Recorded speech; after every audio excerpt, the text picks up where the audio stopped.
That's what I said. Since objects are empty, why we need to have focus on them? Yes. That's it. Chedani Tombani said, Chedani Tombani, Gomgi, Gomja, the chair. Gomja, Tombani, Gome, and Tombani said, Tonyati, Tonyati, Kani, you this. Tom said, Ramun to Tonga, Chuton.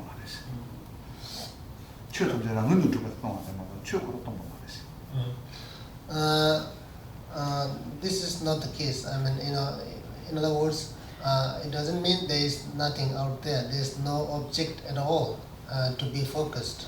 Okay, when we say all phenomena are empty, it doesn't mean there is nothing at all. It means empty of. Things are empty of inherently existence or intrinsically existence. That's kind of emptiness we are talking about. We are not talking about emptiness that is, nothingness at all. So you can have an object of meditation. You don't need to worry about it. Any more questions? Oh, go ahead. No, you've got a better question. How do you know that?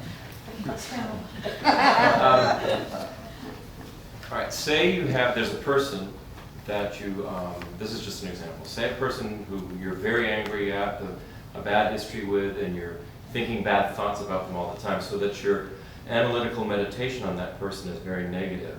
And you realize that, one realizes one has to turn that around because that is not helpful. If you have such strong anger or negative attachment to that person, is it best to just not focus on that person and focus on something else, someone else, all the good qualities of someone else, just to get into the habit of focusing on good? Or is it best to take that person you have these very strong negative feelings toward and try and turn that around, to try and start focusing on anything good you can find about them?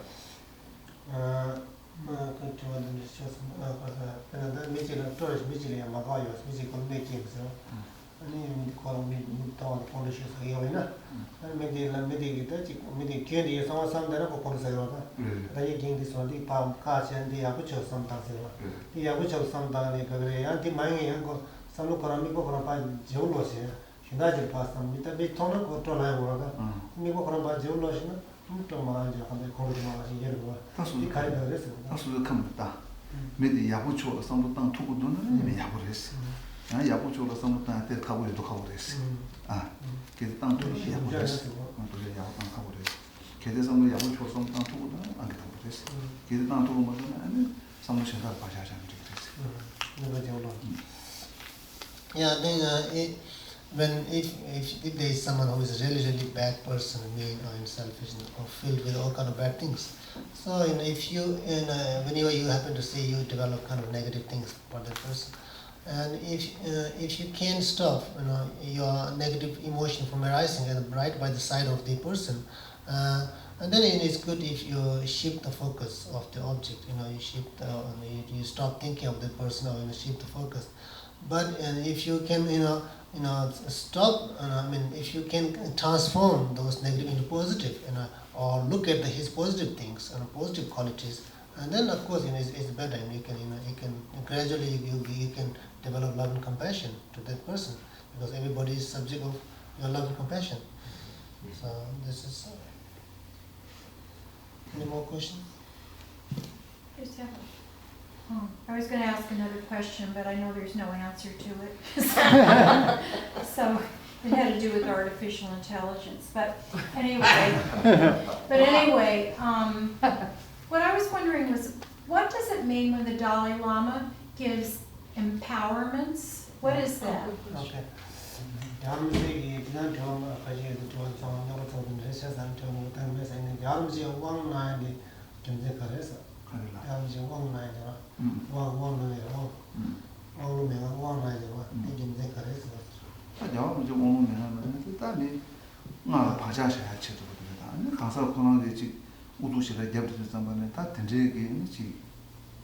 지금 다 바자샤로들이 켜봐지는 그래서 바자샤야 저도 내가 이랬으나 나 바자샤도 내 가시는 미디나는 나 그냥 나바다 버체 통해들 해요 이러고 나 그냥 나바다 버체 통해들 해요 대소리야 냠내 제야 지고 나 그래 냠내 제마 통해들 해요 바자샤야 저도 내가 좀 그랬어 Dalai Lama, His Holy Dalai Lama gives empowerment to some students because they are qualified to practice tantra. By giving empowerment, he is authorizing them to study and practice tantra.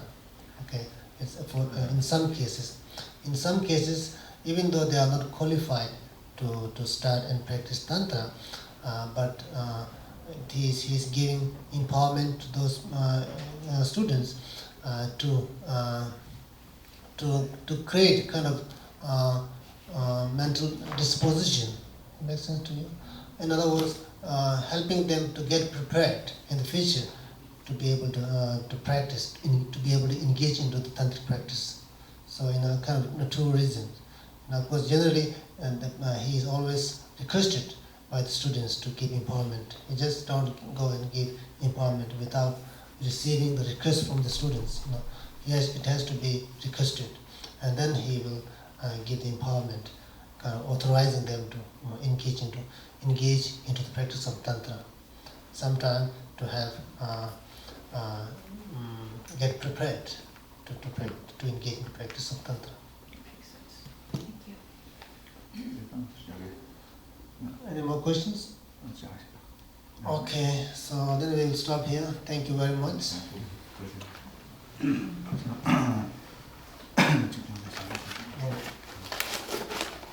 We will say the bodhicitta prayers.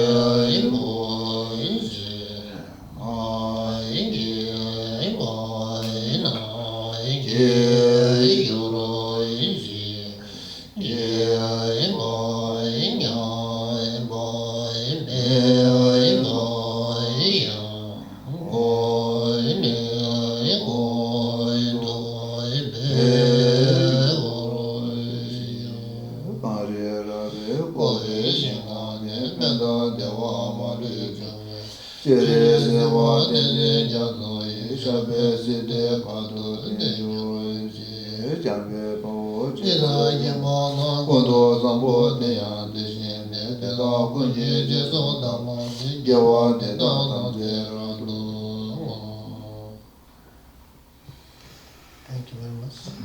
Thank you. Before we finish, I just want to make an announcement.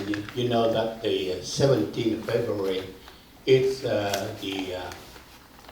New Year's Eve for the Oriental, the lunar calendar. So we have a magazine in our temple here. We ask you if you can write some article, like a Marjorie Bassett, she write very good article before. Yeah, about anything you want, about impression, about Dharma, about anything. So you leave a contribution for the other people, because a lot of people, they read your writing. So please just let me know, and then I give you the email address of one of the editor.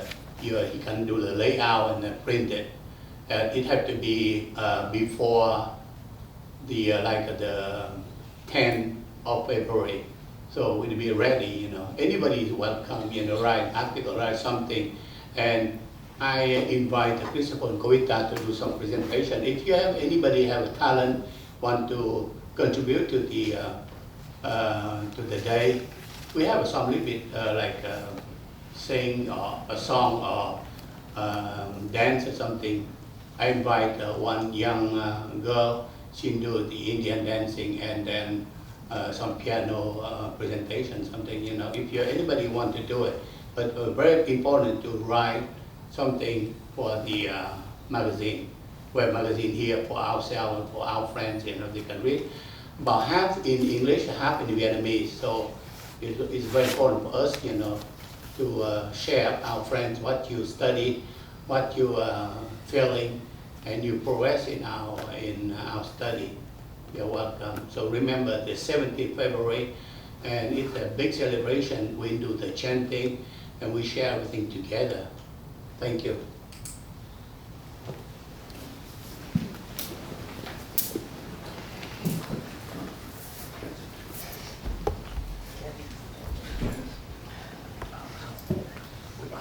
자,